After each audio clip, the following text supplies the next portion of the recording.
Straight Out of Eden. I'm here with Presh. Hi, Presh. Hi. It's been a minute. Yeah, a long while. Presh, how do you and I know each other? Through school. We went to school together. It's been 10 years. 10 years. 10 years. Before we get chatting, is that wonky? Is that going to irritate me now? Do you know don't what? think it's wonky? Okay, I'm really bad at wonky stuff. well, it's going to irritate you. Like, That's what you're saying.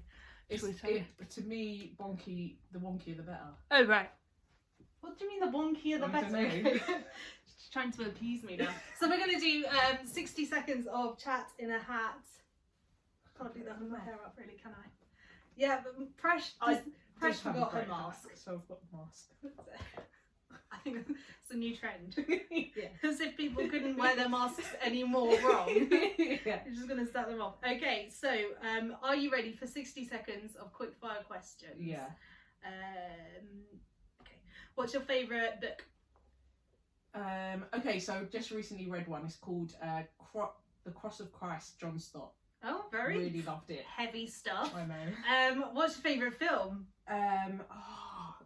I'm really bad at films. I don't know. Oh, you're doing a lot of umming for a I whole know. minute. Okay, what's the favourite place that you visited?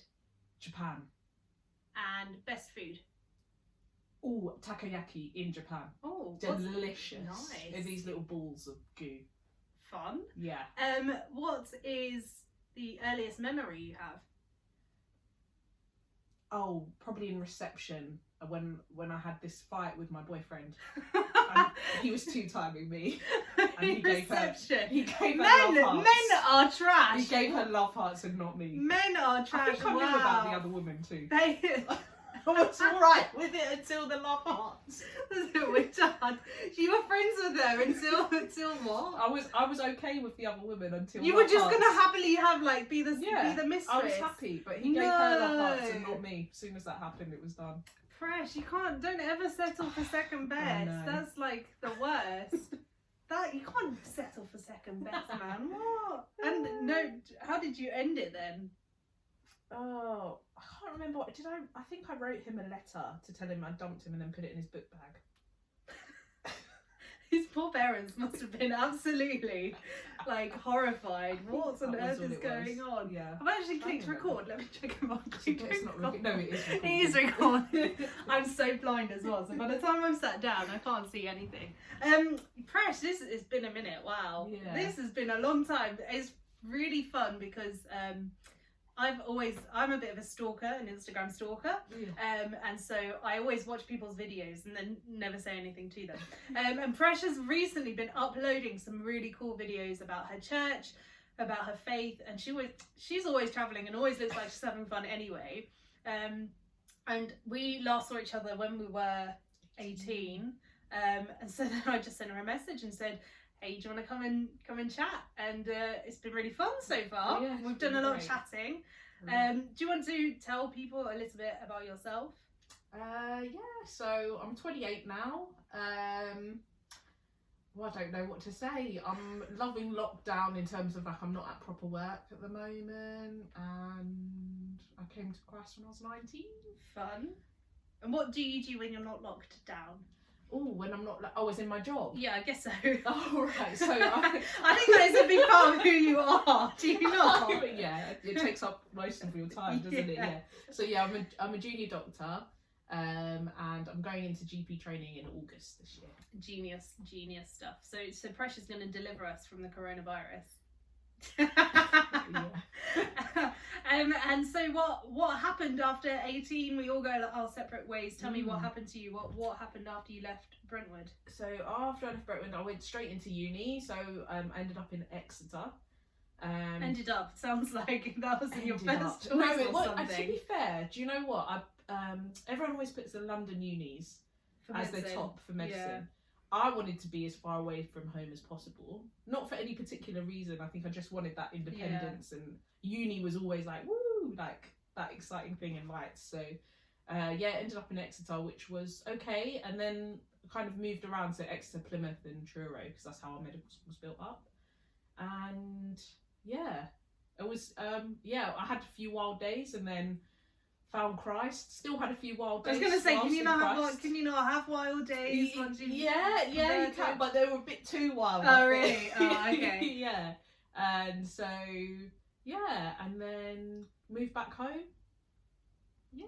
What did that mean to you? Like, you definitely were not a Christian when we were at school. No. I don't even think I was that open about faith necessarily. I don't think it was a big... I think I was probably actively anti-Christian when Oh, I was really? at school. Yeah. But I think Presh was actively anti-me as well, because one day we were in the library. I will Did never I forget do this something? day. I will never forget this day, Presh. Oh We were my in the gosh. library. There was you. It was me, Ammon, and She's gonna Louise. call me out for being a cow. No. One of you guys, and I think it was you. And Yeah. it was like, and we were in opposite at this point, and you were like, Yeah. oh, I wish we had been able to like get to know each other sooner than this, because I actually just thought you were a bitch. And you thought Did I I was really really horrible say for like my that? first few Oh my years, gosh, yeah. I don't even remember that. See, Oh, it might not have been I'm you so specifically who said sorry. it. No, it was fine. We laughed. I thought it was hilarious. I was a cow when I was younger. I thought it was hilarious because I think everyone, even then when I was at training for the priesthood, people thought I had resting bitch face. Oh, So a lot of the time really? people just think I'm unhappy or I don't like them, and that's not the case. I'm just like, Wow. if I'm not having a one-on-one conversation, I'm just not focusing my energy into my face. That's all. Yeah, no, because I don't like, my problem now is that I don't remember school. At Like, all. I remember like little bits. Yeah. But I don't remember that. It's funny because we just finished having a conversation about people that we were at school with, Yeah. and like just trying to remember names was it's quite just difficult. gone. It's so Like, weird. It's really It's weird. really hard work. Yeah. Really hard work. Anyway, sorry. But yeah, tell me then about, so at school, anti-Christian, anti-Alex. Clearly, what was that? Jeez. Don't feel bad about it. I think at this point we were friends, Yeah. but you were just like And wishing it annoyed, happened wishing earlier. wishing we could have had a longer friendship because it's me and my face, that's all. So definitely not religious. So then what was Yeah. that like? How did you get into the God stuff? So do you know what? I ended up failing my first year at uni, and then I had this really great friend who's still a friend to this day, and I just remember there being something really different about her, and I remember just wanting to be like her. And so she invited me to this church event, and they were doing an international night, and Exeter is like probably the whitest area that you'll come across, and so I just thought, do you know what, let me go. And I think it took me a while to even realise that I was in a church. And then it took me about a year of going to church, going to these Bible studies, really seeking out God, because I remember feeling a pull, like a spiritual pull, as in to find out more about life, like what was the purpose of life, what's the meaning of life. Those questions were hitting me really hard, and I think it was probably because I'd failed the year and thought, oh wow, I've been so smooth so far, like I've actually, even though it's not that much of a trauma, like I've just failed the year. So I just remember thinking, oh, what's going on, and it took me a year to actually say, oh, do you know what, I'm going to give my life to Christ. And I think the reason why it took me so long is because I was so attached to my culture and being a Hindu, or identifying as a Hindu, that I was like, oh, I don't want to turn my back on that, and it felt like I was betraying kind of my family and my culture and my heritage almost. And then I just finally just made that decision. And how did your family take to that? Do you know what, I'm really lucky with the family that I have. They're very accepting and loving, and there was a little bit of pushback. They were like, oh, don't get baptized, but I'd already got baptized. But so there was a little bit of that, but they're actually very accepting people. And I think within the Hindu religion itself, they state that you can walk into any place of worship and find God. Yeah. So for them, I think it comes with that whole cultural bit. But my parents I'm very lucky, they were fine. And do you feel that you've had to let go of a culture, or are you able to incorporate both in this kind of new Christian identity? Yeah, so I've not actually had to let go of my culture at all. I think you just have to let go of idol worship and go to the temple, which I never really knew why I was going anyway. Didn't really know much about the Hindu religion, so I don't think culturally I haven't let go of anything really. And to be fair, I think I've taken on a new culture with coming to Christ, because you start to see people through the eyes of Christ and wanting to get to know people and becoming more open-minded, I think. Definitely. Have you ever struggled with that? Being a Christian? Yeah. From a Tamil background? Well, no, just in general. Like, there are days when I wake up and I'm like, I don't want to look at you through the eyes of Christ today. Oh, like, looking at other people. Yeah, of course I have. And like just being a Christian sometimes. Of 100%. So my brother passed away 2018. So I think that was my biggest hit. And I just remember thinking, I don't think I ever lost my faith. I can't say that. I think I always believed in God, but I remember being angry and disappointed and feeling really let down. And so I think that's where I really, really struggled. But I had some, like, I think I'd already built up relationships and friendships with people that were in Christ, and those were the people that showed up for me most. And it wasn't that they were, you know, bringing the Bible and quoting scripture at me. They were just there.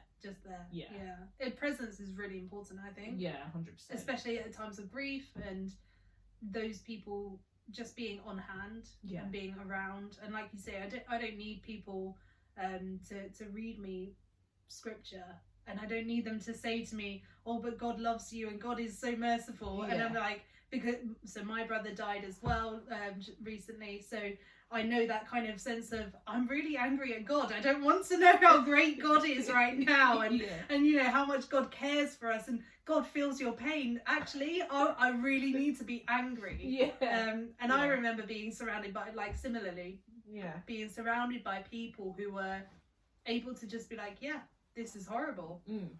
Really, really horrible. So also as a Christian, since that kind of initial conversion, how has your faith impacted your life? What's that looked like for you? Oh, it's a really good question. I did say we could prepare for this, but we didn't. How's it impacted my life? I think that's a really good question. So in terms of having, like, failed, I think realizing that I wasn't completely in control of everything that was happening, and actually giving that up and having that trust in God freed me up a little bit more. I think it made me less anxious, and I used to be a bit of a stickler for, like, stressing out. And so, like, for example, if I'm going somewhere, I always have to be on time or do things properly. But I think it's allowed me to give room to other people and get to know people more without having that whole pressure of always having to do something or achieve something. In that sense, I think. And definitely realizing, like I was saying, I was looking for the meaning of life, right, when I first converted. So realizing that actually there is much bigger than this stuff that we're sold of, like, okay, you're successful if you get through school, if you go to uni. It's like a formula, isn't it? Like this is what you need to achieve. Yeah, I hear that, because it's almost like if I haven't achieved that and I haven't fulfilled that formula, that means I'm not successful. For sure. That means I'm not fulfilled. And I'm less of a person and I'm less valuable. So it's removed that kind of, I would say it's empty thinking for me. For sure. And how did you find after uni? Because at uni it's easy to surround yourself, plug yourself into things like Christian unions, or have, like, people urging you to go to church. Then when you go home, it's a bit different, and you're left to your own devices and your own motivation. Did you find that a struggle, or was it quite natural for you? No, I found it a struggle for sure, because whilst I was at uni, my whole focus, because I came to Christ at uni, so my whole focus was my degree. So I actually ended up failing twice. I failed 2 years at uni. So my whole target was getting through uni. Whilst being involved in the church, like, heavily, I was still, like, saying, okay, like, my faith was all tied up in my degree. So as soon as I got my degree, I remember thinking, once I got home, what now? Like, I literally was like, what now? You've got me here. Like, what now? And just feeling almost bored. Like, I'd got there and I'd achieved what I needed to achieve. And so I just remember thinking, okay, I need to find a church. And I'd been on this search where I was looking during holidays and stuff once I was coming back, not finding anywhere. I found this church and I was going for about a year. And I think I allowed myself to carry on going here, but not actually getting plugged in properly. And I think I gave myself a lot of excuses in the sense that, oh, do you know what, like, you've made it your working now, so now your first priority becomes work. And so not really taking that seriously, and then just kept going back to this place without thinking about why I was going and what faith meant and what God meant kind of in my life. And I think it actually took my brother passing away for me to just be jolted. I don't know what happened, just something clicked, and I just thought, I haven't got the energy to travel. I was travelling quite far, and I hadn't had the energy to deal with the death and my disappointment in God and travel that way for something that wasn't actually feeding my soul at all. Yeah. I've forgotten what you actually asked me. I was talking about being plugged into church, but no, that was really helpful because I'll bring you back, don't worry, to where you are now. At church, but that phase of your life, you were going to we don't need to name it because that's fine, but it's really hard, you know that you're not allowed to say it, and you're like yeah. So you were going to, I wouldn't say it's a mega church, but it's definitely a larger church, certainly well known. I'd heard of it, and it's not even local geographically to me. It wasn't local to you. No. They have 3 services, upwards of kind of 200-300 people at each, if not more. So a very large church community, a quite diverse community, and a broad age range. But I certainly know from my experience turning up there fairly regularly. I obviously I'm a priest, so I kind of have to be somewhere else on a Sunday morning. But you know, there was a time when I was turning up on a fairly regular basis in my spare time, and just feeling gutted that nobody would remember me, and like even myself though, walking in and being like, I don't remember seeing that person last week, like that's quite disorientating, I think, from a church perspective. So I just wondered, like, what are your thoughts on big churches? Do you know what? I've always been a small church person, and I think that was probably my very first church was sizable, I think, but I was very involved in the student community, so I think that's different when you have that. But going to this church, like you said, I felt very detached. Didn't really, I think I made one lasting relationship, and there was always intention there to make relationships with one other person, but yeah, it's very easy to get lost, for sure. So I think I felt lost. And that's certainly not kind of the example of church that we see in the Bible. No.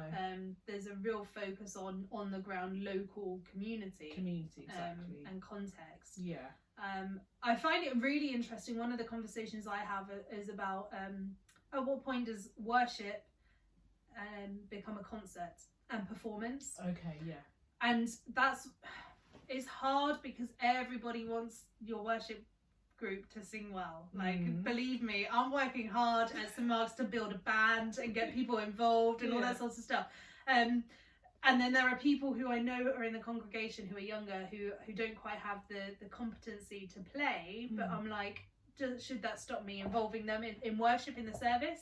And I know at that larger church, the unnamed church, it felt very performance type style worship, in that, you know, people would go off and do their solos, and, you know, you'd get people, you know, suddenly doing their thing and taking center stage. Like, if one vocalist suddenly had a lead line, like, they'd move into the front of the stage, and like the lights change and the smoke machines come on and all this sort of stuff. And like, is that drawing people closer to God?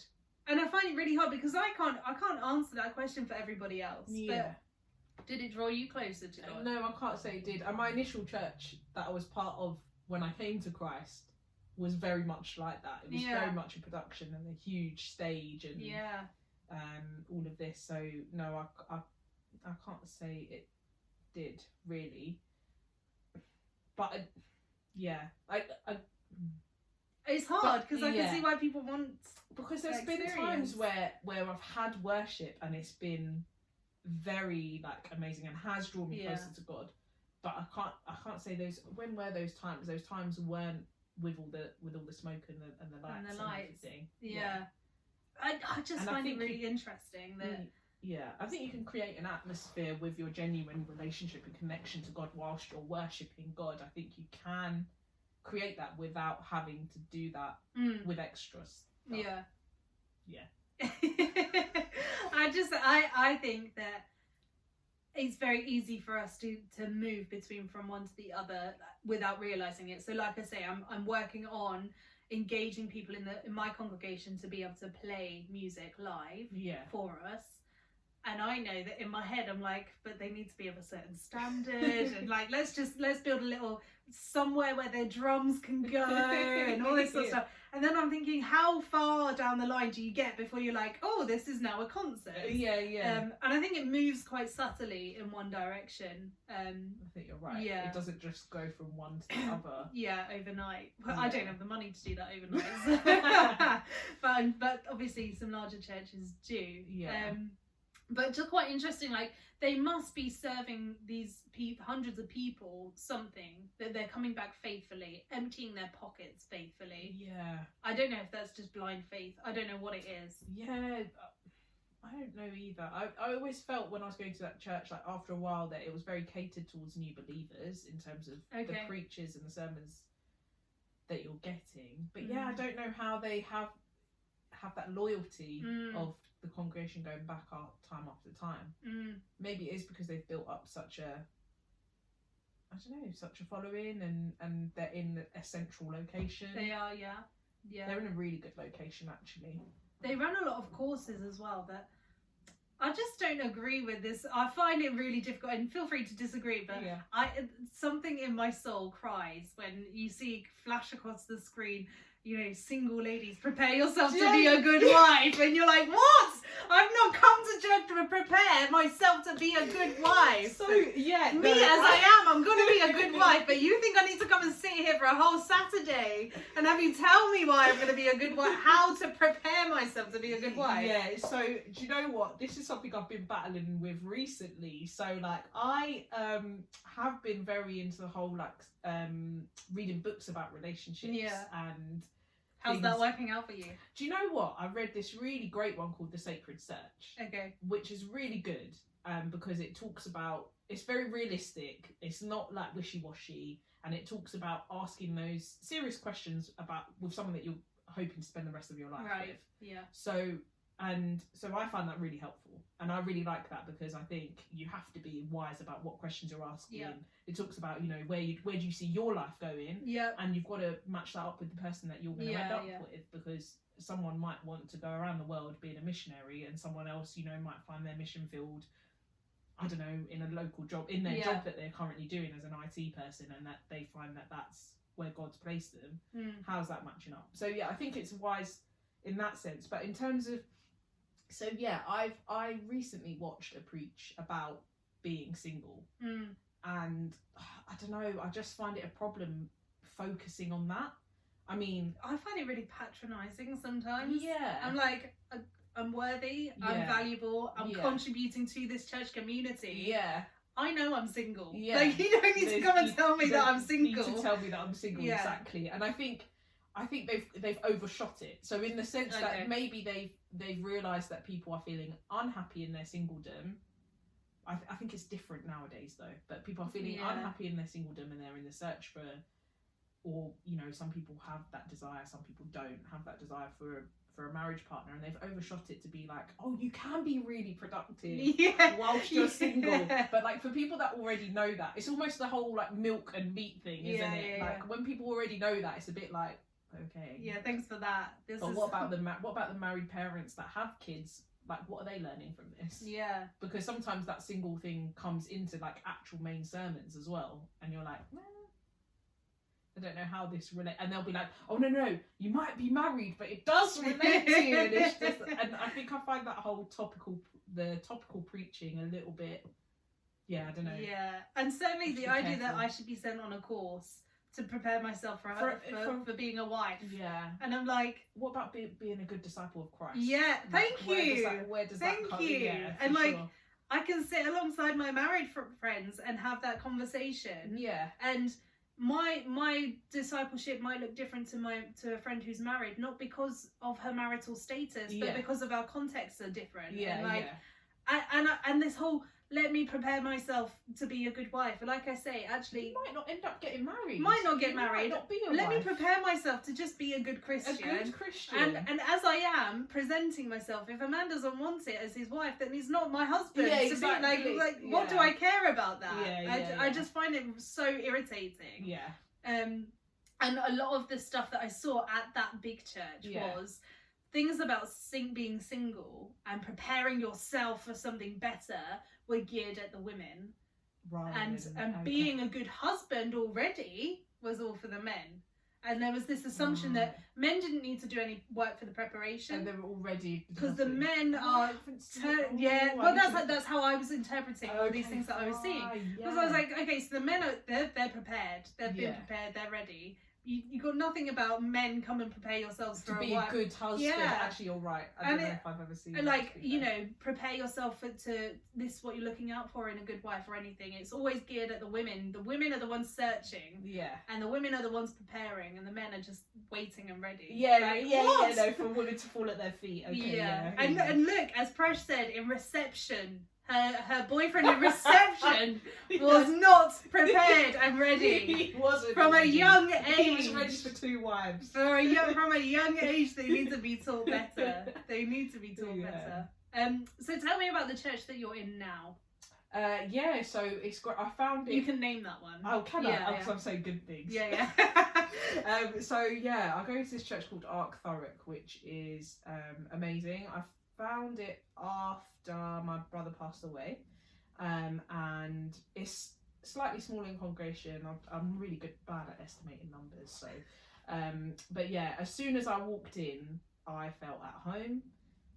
People welcomed me with open arms. The pastor came that very first time and he prayed for me straight away. I was broken. Like, as soon as worship started, I was crying. And I think the other place that I'd gone to, I hadn't really, I don't know, I think I was trying to put on a brave face, or you know, it just didn't connect. But when I was there, I was crying straight away and people connected with me straight away. I remember this one person, as I was leaving, they'd already talked about Bible study during the week, and so I was like, oh yeah, I'm definitely going to come back to that. And I'd spoken to a few people on my way out, and I'm quite standoffish. I think it's because of my previous church experiences. I like to watch and see, observe. That was my plan, to observe, see what it's like, and give it a fair chance and come back. But I think on that day I kind of decided, oh, this is really, it was just this knowing, I guess. So I decided that I was coming back for the Bible study, and this person actually ran out to be like, I didn't get your number, I'm really sorry, can I get your number? And then I was like, oh wow, yeah, that's fine. And I was already in my car ready to like drive off. So yeah, that was really nice. It's a brilliant church. It's very family orientated, community orientated, and very like, I find them to be doctrinally true as well, which is, I think, really important. And also I find that the pastor is very approachable, in the sense that I would, if there was something I disagreed with, or if there was something that I had questions about, I feel like I could definitely go and speak to him on a level. I think that's so important, and it's so important for church leaders to present themselves as accountable. And something we were talking about in my Bible study last week was about being accountable to your whole congregation, because ministry isn't the work of the church leader, the pastor, the priest. Ministry is the work of the whole church, and therefore it's collectively our whole ministry. So if the pastor or one person is saying stuff or doing things that you don't agree with, you need to be able to say, hey, what's going on? What's that about? Whereas I think in the other church that you had been going to, isn't a chance in hell that you would even get the minute that it would take. You wouldn't even get that audience with him face to face. That's so true. Like, you'd see him walk past like some sort of celebrity through the cafe area, surrounded by his like bodyguards, like this whole team of people around him. There was and if he came up to say hello to you, it would be a kind of token, shake your hand, nod, oh, it's really good to see you. To be seen, to be mixing with the peasants. That's all it was. Like, just to think, because there were things that he preached about that I would happily have, you know, had a conversation with. Not in a rude way, and not in a way to cause friction or arguments, but just to say, he said some things that I would just be like, I'm not quite sure where you were going with that. Can can we unpack that together? You wouldn't get that chance at that church. No. So it is really important to have a pastor or a priest who is around and I always say at the end of my sermons, come and disagree with me, please. Come and argue, come and talk, come and say if you want more information. Because in my church we only preach for 15 minutes.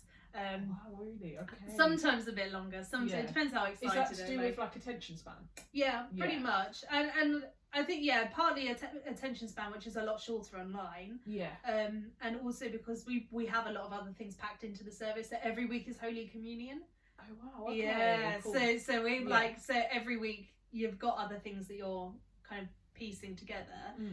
So 15 minutes, maybe 20, and I will always say to people, come and talk to me afterwards, or in the Bible study people bring it up.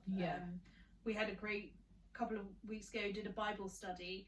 We're supposed to be working our way through Acts, but instead the entire thing turned into a talk about fasting.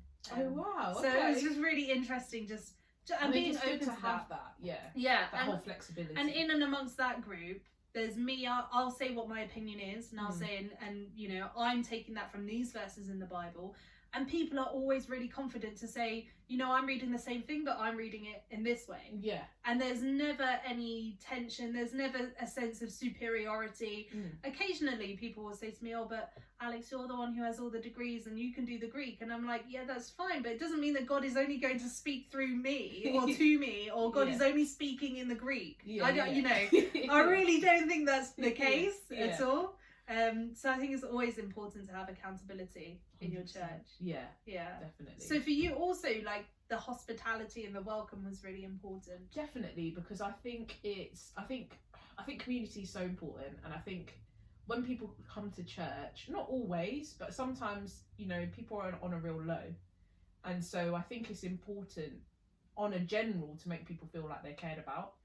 And I think Jesus is very much that ministry of love. And so if you walk into a place like a church, you're seeking something. You're most definitely seeking something, whether that be comfort, whether that be help, whatever that is.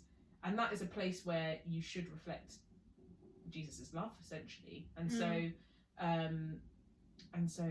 think it's really important. I've lost my train of Hospitality. Hospitality. So and so I think it's super important to welcome people in and make them feel wanted and make them feel noticed and important, because I think a lot of the problems in this world is where people struggle with self-esteem, low self-confidence.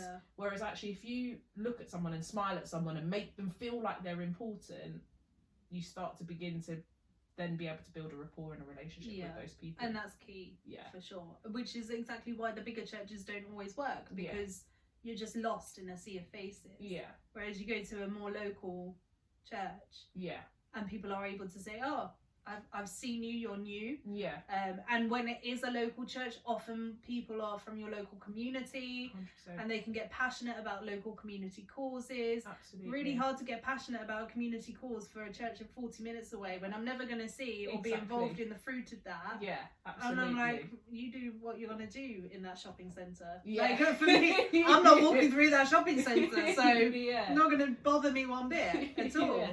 At all. I don't know, I feel like sometimes it sounds like I've got a thing against big churches. I don't know if I've got something against them. I just don't know if they work for... You haven't seen an example of a big church where it's doing... For helpful spirituality, and for building people up on an individual level. You do life is hard. So you're doing life together. And so for that time where your brother or your sister is on the floor, your role there is to comfort them and pick them back up. And so... And having a good, that whole building a relationship, and okay, maybe I shouldn't say small, but building a relationship, it's important, it's important to your faith, and and I think people need people. For sure. And you can't do that when you're travelling 40 minutes. The whole point is you're supposed to affect change within your community. Definitely. So what's your favourite Bible verse? It's Romans 5:8. So already in Romans. God showed love for us, in that while we were still sinners, Christ died for us. but God proves his love for us, that while we were still sinners, Christ died for us. Well done. Why is that your favourite Bible verse? I actually read John Stott's book recently. Yeah. And who, by the way, is a really heavy theologian. Not a heavy theologian, but it's like you're taking on big theological works here. It took me a long time to read that book, and it was right at the crux of the George Floyd stuff. Okay. So I found myself on social media a lot, and so I think when you see evil stuff, when you're seeing all this hatred and when you see hatred and evil stuff, and then you see it directed at a certain group of people, like police officers and stuff, you start to feel angry. And I think I was soaking up that anger and not dealing with it in a right way, and I had about a week or so of feeling really down, angry and bitter. And so it was perfect timing that I was reading this book, and he really went in on about putting the cross is essential to the faith of Christians and Christ, and the fact that and this verse came up in that book, and I just remember feeling really hit by it, like wow. So whilst we were still, so he talked about how the definition of love was Christ dying on the cross, and how we're supposed to embody that love. So I read, and he explained it in the sense that, okay, wow, whilst we were still sinners, he died for us and he loved us that much, and we're supposed to embody that. So could I have love for someone that had done something so hateful? And in that moment, I remember thinking, well, the way I'm going about it, I clearly don't have that love for those people that are very hateful. And so I just remember thinking, wow. So how do you, because it's something I'm struggling with as well, like in a very real way, because all of a sudden in the aftermath of all of this, you're seeing people, not necessarily who are friends, but people who are present in your life, saying things as well and supporting things that you don't. So it's not just the atrocities of police brutality. That is one source of anger, and one kind of resolution and reconciliation that's yet to be had. But then even trickling down to people on your doorstep, for sure, and you're like, what? I don't want to love this. I don't want to love this. But you know what? I don't think I've reached. I don't think I've reached that point where I can say yes, I all out love everyone, and I think that's something that I'm struggling with and journeying with, and I'm working towards. But I think by putting Christ at the center and focusing on what he did, you can then begin to start outpouring that, because then you realize, well, how much did he do for me whilst I was in the wrong? So how can I now hold, because I was actually reflecting on this as I was driving here, how can I now hold people accountable? Well, like, you should hold them accountable, but how can I now heap that coals of judgment or coals of fire or whatever the saying is, but how can I heap that on them when I've come from such a place where I've almost been, okay, maybe in the world it's not as bad, but I've kind of almost been there. So I think for me, I've started to find the answer to be to focus on Christ and what he did and his love, and realise that it's not my role. It's not my role to hold judgment over other people. And I think it is knowing that there is change possible. It's not our role to hold judgment, but it's our role to admonish people, right? For sure. So I think definitely people should be held accountable for their actions. And there's definitely a need for justice, 100%. But in the way that you mete out that justice is important. So realising that person is also human. And and realizing that there is potential for that person to change. There's always potential for that person to change. I don't know the name of the guy, but I remember there being I think he's pretty prominent, but he used to be part of the KKK, and then he came to Christ. I might have to look that up, but I remember thinking, oh, like, wow. And also you're thinking that, because like, I don't know, I'm not really a person for, like, death penalty and all of that. I'm really, like, solidly against it, because you're literally saying that there's no, like, that this person has done something so bad that there's no potential for them to change whatsoever. So actually you're cutting that person's, that life short. But how are you to know that person could not turn around from the place that they've come from, right? And the relationships they've got with all those people that are in that same life. They meet Christ one day and they completely and utterly change their life. How much of a potential effect do they have on the lives around them? So how many other lives have you affected by cutting that person short or cancelling them out because of the one wrong thing they've done? You've completely... I absolutely believe in justice, and I feel like me as a Christian, if I do something wrong, I want someone to hold me to account.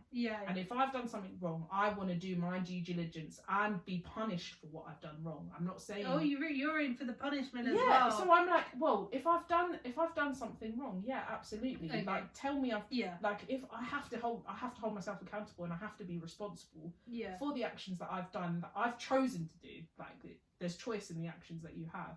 Hold me accountable to that for sure. But don't base the rest of my life on that one mistake. Sure. I don't know where we were with that point. Holding people to account. I just got so lost in that because the reason I'm getting lost in that is because it's really challenging me as to how do I have the courage and how do I demonstrate having the courage to call people out? Knowing that's hard. And how can I be confident that I'm calling them out in a place of love? That's so hard. There's still part of me that's calling you out because I'm so angry by what you've done. Like, that's hard. How do I turn that disgust into I'm doing this because I love you, not because I think you're an absolute idiot. And I can love you and still think you're an idiot. I think there's room for both. But like, just knowing that I need to have the courage to call people out, and I need that discernment between doing that in a way that offers love and grace. And not just in a way that is saying, hey, this is wrong. I'm right, walking away. Exactly. And do you know what? I'm still struggling with that because there's people, and I think social media is a really tough one because I don't think I don't know, sometimes social media can be really good and it can serve a purpose, but getting involved in debates with people about certain things they're posting, I don't think is fruitful. I don't know, maybe it can be, but so I've come across people on my social media who've posted stuff that have shocked me about their beliefs and what they're saying and disgusted me. So I've actually had to remove myself from that because of the effect that it was having on me. I decided, okay, I don't know if it's right or wrong, but I've blocked them, but then I've still added them to my prayer journal. So like, I don't really know how that works, and I'm still working my way through that. But I think that's a hard one. And it's been on my mind a lot about the whole, correction thing. Like, even correcting someone that you have a really good relationship with, I think can be really hard. Because not everybody responds to it very well. Because then people will assume that you are therefore seeing them at fault and therefore seeing them as less pride. You're hurting their pride. You're now less valuable to me.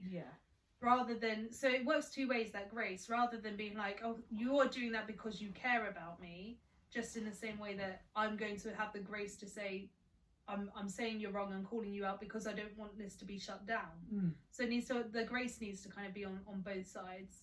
I think. It does, And I really struggle when people try and correct me because I'm a know-it-all. So I know what I'm talking about. What are you doing? I'm really bad. Really bad. I remember having a debate. I can't even remember why we got into such a debate with my friend in here. And I just left the room because I was like, I'm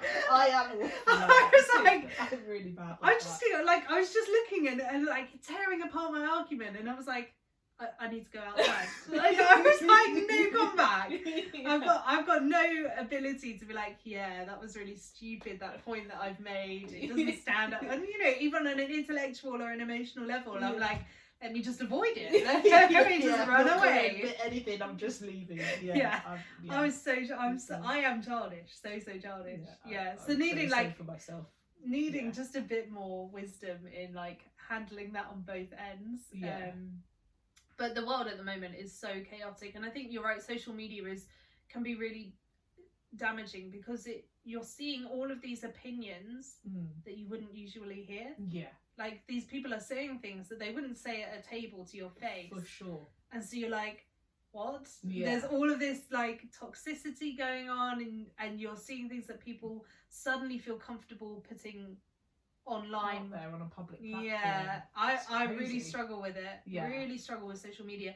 I took myself off of Facebook a few years ago. I've had to restart a professional one to do online services, but yeah, Facebook was just doing my head in, because like everybody presents themselves as perfect. Yeah. And like everybody's having the most amazing time. Yeah. I do it on my own Instagram. Yeah. I really do. Who doesn't? Yeah. And I'm like, but Facebook for me was just like one step too far, and I was like, no, I can't deal with this. Like everybody getting married, having babies. Oh yeah. And like people from school, that when we just had a conversation about who we talk to from school. You don't talk to anyone. I don't talk to anyone from Brentwood. Like and yet these people were on my Facebook, and like I would see parts of their lives, and I was like, quite private parts. And I'm thinking, I'm not that invested in your life. Yeah, I don't care about you. I don't care where you're going on your honeymoon, or you know the last time. If you're not my friend, and I just find it a really odd world that we live in, where then you're pretending that you care about these people. Yeah. Then you've got this false investment in people's lives on Facebook. Yeah. But in reality, you don't, because if they do something wrong, you're not prepared to pull them up on it. Yeah. And vice versa. Yeah. Like these people had me on their Facebooks, they wouldn't say to me, oh, I disagreed with your sermon on Sunday. Like, that's so true. Yeah, it's a false sense of a relationship. Yeah. And I, you know, like at uni, I did like go off it for like a year, I think, where I just thought, there's a false sense of relationship, so it's really dangerous in the sense that you think you have friends and people that care about you, but actually you don't. And so then what does that must, at some point, seep into our spiritual lives as well, and like the types of relationships we're trying to form with God, which is why I think these large churches are so successful, because we've got this whole world built on false and hollow and superficial relationships. So why shouldn't that also be our relationship with God, where I turn up on a Sunday, I put my hands in the air and I scream amen at the end of the sermon. 100%. Like that's it, that's me, that's my salvation sorted. Like I'm done, I'm comfortable. Hard stuff. Yeah, there's no then real discipleship, no real relationship building, which requires difficult conversations, requires 100%. Vulnerability. Yeah. And I just think I don't think I've ever seen a vulnerable large church pastor, because the messages that I hear them preach most of the time is, God's gonna bless you if you do this, just pray a bit more, God's gonna keep blessing you, God's blessed me, not actually I had a really crap year and this disaster just happened, and I never have I heard a priest or a pastor stand up and say, I was so angry at God, I didn't want to speak to God, or I felt betrayed by God. You hear I ran away, you hear I wasn't paying attention to my blessings, you hear hear things like that, but you never hear like, I felt that God had turned his face, and yet that's biblical. Like all the Psalms, you get, God, why are you turning your face from me? Yeah. You need to be near to me. You get lots of distress in the Psalms. Yeah. But nothing from these pastors. And I'm like, God blesses people. I really appreciate that. Yeah. But life is not always a blessing. 100%. That's so true. And that's what I need from wherever I'm going to worship. I need authenticity. Authenticity is the key word, I think. Yeah. Yeah. And big churches, man. I'm sure they're great. Like they. There's got to be one out there. Sure, I don't know. I'm quite conflicted. Like, and I've said this on other podcasts as well about worship music and the way that we consume worship music on in a secular style now. Yeah. In that it's not always biblical, is it? No, you can download your tracks and you can listen to, and you're just listening to it because you're loving like the way that it makes you feel. Yeah. Rather than really examining the words and what's going on in that worship track. And so things like Bethel and Hillsong Music, love their music, I absolutely do. Yeah. But most of the time, I'm not consuming that in a spiritual way. I'm not worshipping and thinking, what do these words mean to me? Yeah. I'm like loving the melody. Yeah. I'm loving when that guitar riff starts and like they slow the beat down and I'm crying now. You know, that sort of stuff. And you're just consuming it in a really, really different way. And I'm not here to say that's terrible, and I'm not here to say that Bethel and Hillsong Music have not brought people closer to God. Yeah. But I just find it interesting that our habits, from a secular perspective, influence our parallel with in which way the world is going. Yeah, that's interesting. Yeah, very interesting. And so I think part of being a Christian is being called to being countercultural. Yeah. As well. Yeah.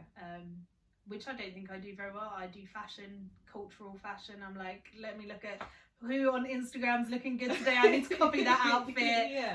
In fact, hilarious. A couple of weeks ago, Adam came round and he'd ordered some ASOS clothes to my house. So he opened them.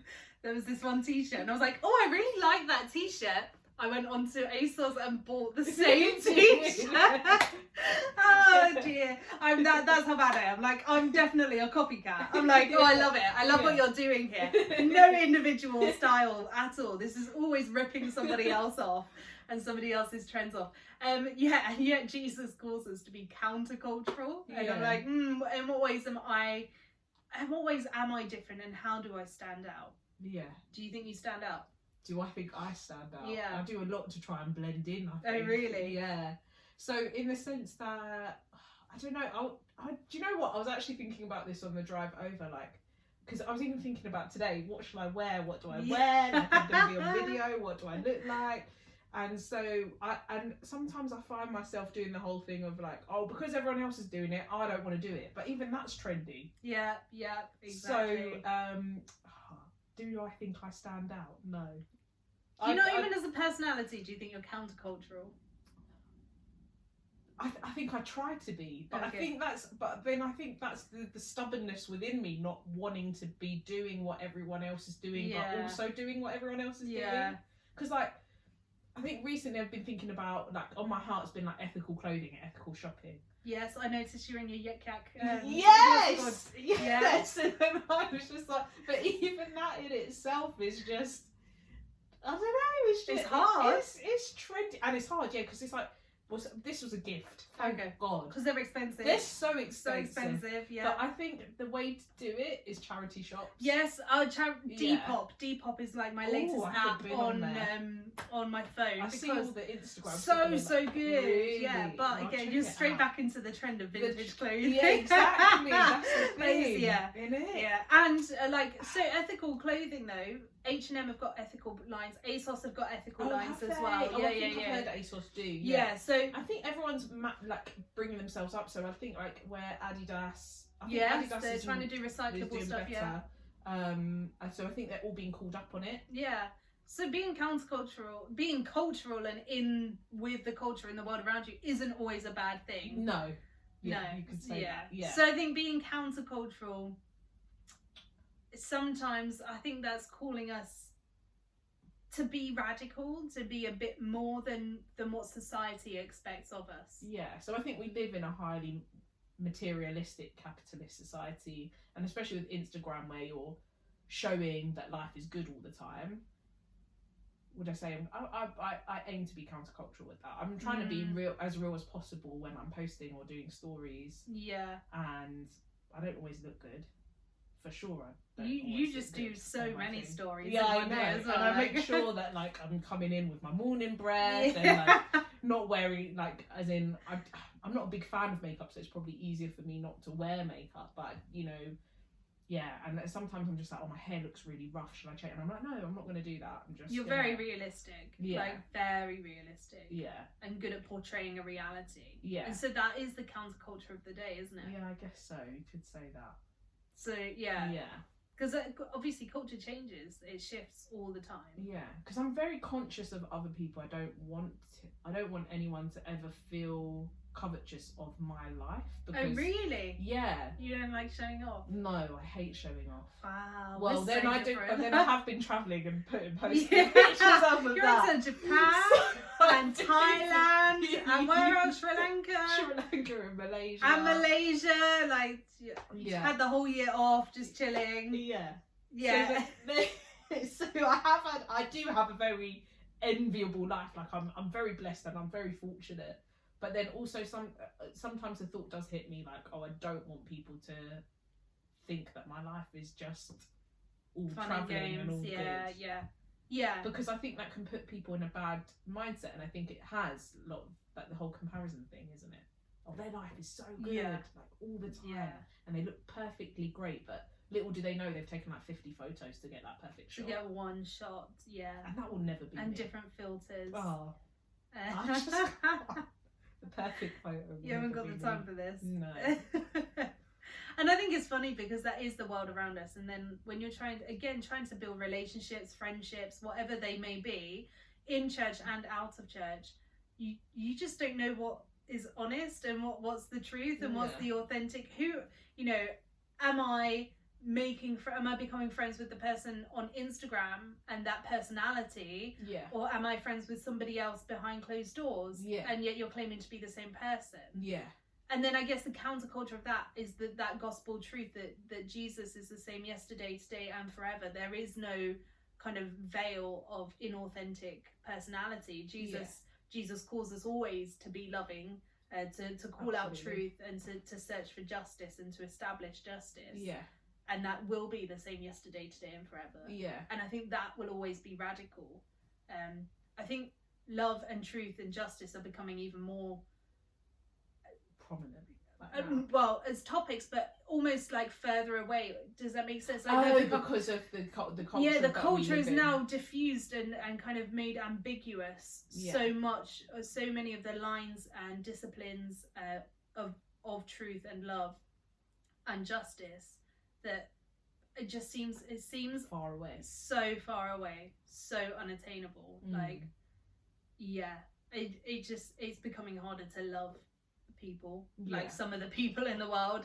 It's becoming harder to see justice and seeing steps towards justice. That's true. And seeing people with integrity, I think we're seeing that less and less. And so we live in this like post-truth society.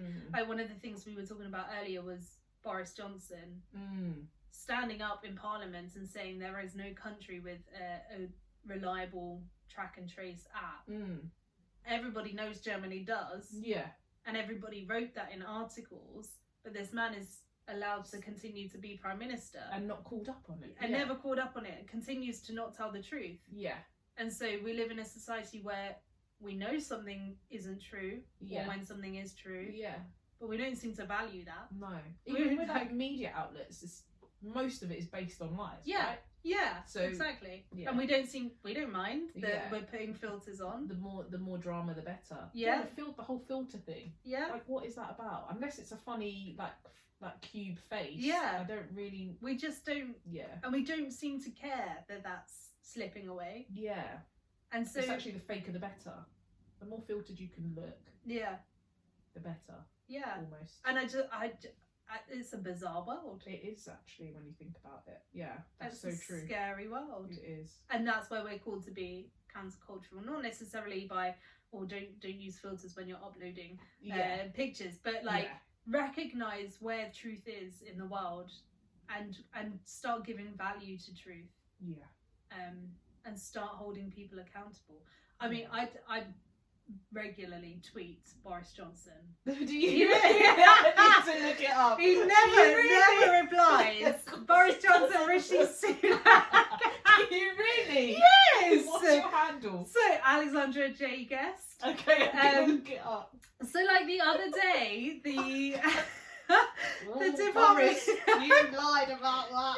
That's exactly what I tweet. Let's get my Twitter up, because I honestly, it infuriates me. Okay, so oh, they deleted the tweet. The Department for Business. No, like the Department for Business and Economics or whatever they are, the Treasury had tweeted something on Twitter about the pubs are opening 4th of July. Go and have a drink with your friends and hashtag open for business. Wow. So wait, this is the government. A government department tweet. So I said, "Hi Boris Johnson and Rishi Sunak. Not sure you actually saw the figures for today. 176 families are grieving, on top of the probably 60,000 others whose lives have been irreparably torn apart by this virus. But yeah, hashtag cheers to that, hashtag open for business." They never replied to that. Oh, I did also say Boris Johnson started, there was a video from BBC about we need to have local lockdowns and local whack-a-mole strategies where that's necessary. And I said, guess who the moles are? We're just collateral damage. Earlier on in lockdown, I was definitely tweeting them all the time. Oh dear, I'm still trying to think of it. You said Alexandra J. Guest. Alexandra J. Guest, guys, if you really want to check it out. There's Boris Johnson I'm tweeting. I think I tweeted Jenny Harries at one point, or just the whole organisation. The whole thing though, our lives, our leaders are leading us without truth. Yeah. And so how do you establish justice without truth? Without truth, yeah. Because that's what, when you had the thing between Pilate and Jesus, and he says, well, what is truth? And you're like, yeah, because there's no justice in what's about to happen. Yeah. So that's why there's no truth in it. Yeah. And I think what I struggle with is how disposable human lives have become. Yeah. So disposable. Yeah. And I think that's what I struggle with. And it can't be individuals who are like, I'm not responsible for, therefore, proclaiming the validity of 8 billion people. We all need to recognise that. Yeah. And I don't know how you do that. How do you teach people that they're valid collectively?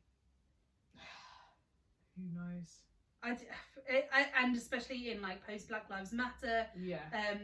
That's a whole movement to make sure that a whole group of people realise that they're valid and worthy and valuable, but not just that because they don't think they are, but because everybody else hasn't thought that they are. And it's like that gets twisted in such a way, because then you get people saying, "Oh, all lives matter," and you're like, "Yeah, but you're saying all lives matter whilst not caring about all lives." I just find it really frustrating. It is frustrating. Really, I'm trying to find some of my funny tweets now, and it's not, it's just all a bit of a fail, because been so long since, because they annoy me because they don't ever reply.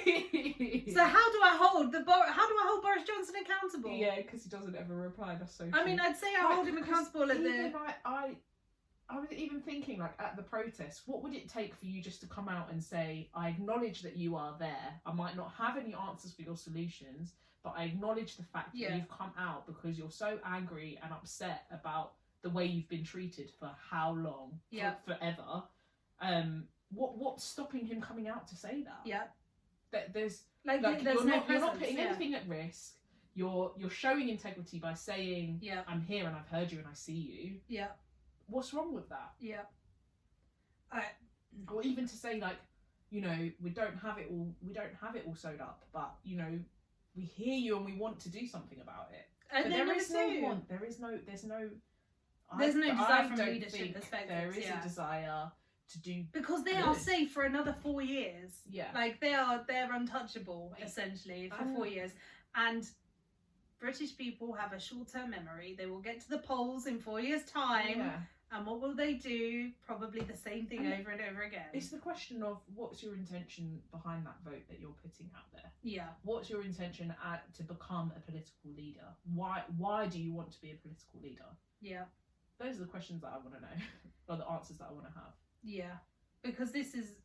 And I was having a chat with my friends about it, really, where we were saying that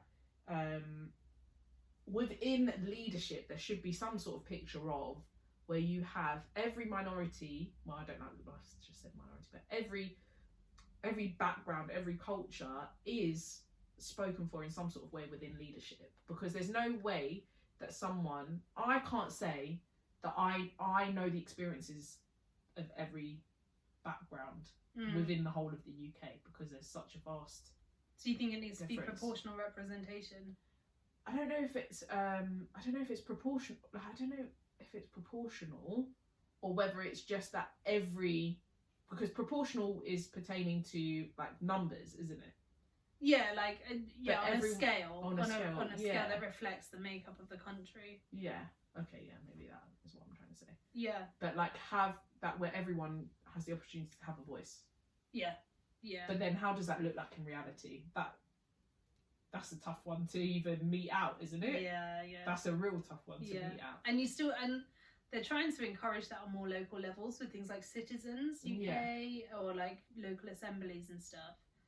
But I just feel like the way that the world here, the elite is structured it in such a way that they are untouchable at the top. Very untouchable. Like we can scream and shout all we want at the bottom, and I'm not saying we shouldn't. And I'm a definite sponsor and proponent of justice and protest change. for your rights and for change.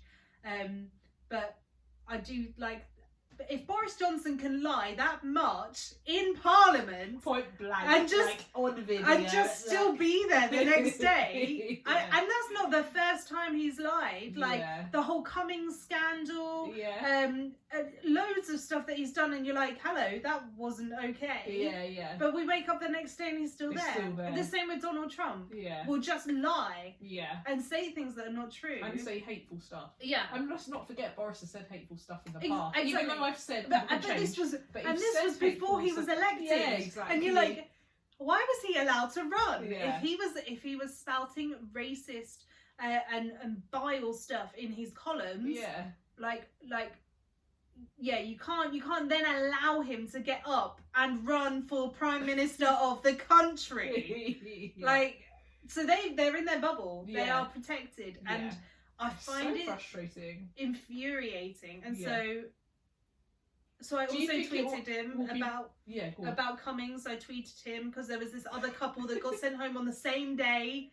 And I said, but this couple got sent home, Boris. If they had been infected and were just staying there with their relatives so that they could have help with childcare, I assume that would have been acceptable. He chose not to respond. Do I think what you were going to say? I was going to say, do you think that it is possible to reach a point of where everything's equal before Jesus returns? Before Jesus returns? Yeah, I think that. Like, as in, I don't think we'll get there until... Justice won't be not to say that we shouldn't fight for it. I think we build the kingdom of heaven on earth. But it won't be established until you have the reign of Jesus again, because that's the reign of justice and truth and equality. But we need to be striving for it. But you should strive for it. 100%. I agree with that. You can't just sit back and allow it to be, because you're part of the issue if you're sat there. And if you're not living in the kingdom of heaven, you're living in hell. That is the alternative. And right now, the world is like a bit of hell. And it's getting me sad because I see all like friends and other people talking about prophecies and dreams that they're having. And I don't know, I have a slightly different theology, I think, to some of those people anyway. But I'm just like, I don't need a prophecy to tell me to look outside, the world is doomed. Like, I'm looking outside and I'm like, the world is doomed. It's living in its gloom. Like, and who knows, maybe it will get worse. But I think we as Christians are called to stand up and be at the front and say, this isn't okay. I don't know how loud we have to keep going. And I don't know if there's an end time to that other than when you get the return of Jesus. But it is fighting for the oppressed, isn't it? And fighting for injustice, for sure. And knowing that doesn't stop until Jesus comes back. Of course. You can't sit back on your... there is. So even if we had proportional representation, knowing that then needs to still be protected and still like... And even within that. Not everyone's going to be there for good reasons. Absolutely. Yeah. So it's a mad world. That's all I know. And I'm here as this priest, and sometimes I find it like a heavy burden almost. And it's interesting because we've got the reading this Sunday for the Anglican Church. We're doing Jesus saying, "Come unto me, all who are weary, and I will give you rest. My yoke is easy, my burden is light," and all that sort of, because Jesus has that yoke. But still, I feel so tasked with needing to call out some of the things. And I, again, not just... But I think that is biblical, though, to have that heart, right? Do you think? To be tired from it? To feel, but then obviously feeling tired, but also renewing yourself in... Yeah. Because you're not going to... If you're feeling fine all the time, you need to have an element of a broken heart to be able to affect change and to meet people at their place of brokenness. Yeah. I mean, I'm not going to be particularly comforted. Oh gosh, you're not going to feel particularly comforted by someone who's happy clappy and everything's great. Yeah, for sure. On cloud nine. For sure, but I like it's such a when you're talking to people and you're like, I need to communicate God and God's response to the world right now. Yeah. Or a godly response to the world right now. And that requires you absorbing all the pain and or at least interrogating and looking at that and looking through the pain of the world right now. And then just sitting there thinking, I just think God will be really upset. Or I know God is really upset. What more can I keep telling you guys? Yeah. Especially in lockdown as well. There feels no respite from it. Yeah, because you're constantly taking it all in. Yeah. And you're not seeing many stories of hope. Yeah. And I know there's hope out there. I really do. But oh my goodness, you just when look you're at it battered with it. Yeah. And I think sometimes the best thing to do is take yourself away from it for a break. I had like 2 weeks off. How did you do that? Like I just took myself off Instagram, didn't read the news, took myself off Facebook. I've stopped watching the news. Yeah, I kind of stopped really early on with the news. Yeah, and then I just took myself off because social media has this habit of just putting stuff in your face what you don't want to see. Yeah. And 2 weeks I took myself off.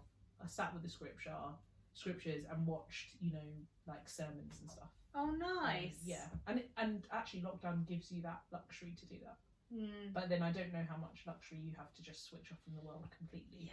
Well, I don't know. I still get a fair chance. It does mean so usually I only get 1 day a week off.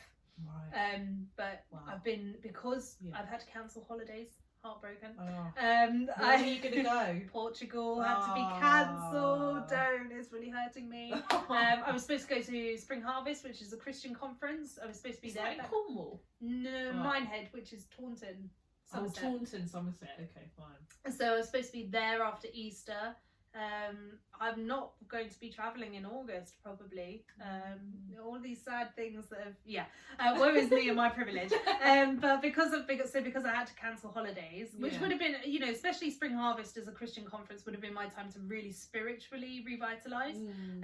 I've now started taking 2 or 3 days or 2.5 days off each week. Oh, good. Which has been really helpful because I think especially at the beginning of the lockdown, there were larger numbers of funerals happening, so that was quite full on and quite intense.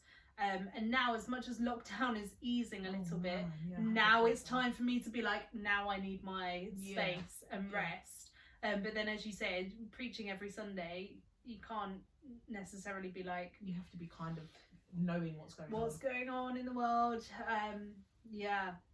And it's tiring, but I don't think that. I hope it doesn't last forever. That's all. Oh dear. At least I'll get my rest in eternal life. That's wow. It will like that. That's so hyper saved. Oh dear. Life. So this has been fun. It's been really good. Have you got any final comments? Not that I can think you out on the spot on that one, didn't I? Sorry. I think it's been a great chat. So, as you prepare for going back to work at some point, your future, you're going to have to keep still training. Yeah, so 3 years and then GP. Yeah, but it's cool. It's actually okay. It'll be good. Because it's work-based training, isn't it? And exams, whatever. Do they pay you? Oh yeah. Oh, that's fine then. I'm not in this for free. Nothing nothing comes for free nowadays. That's all I know.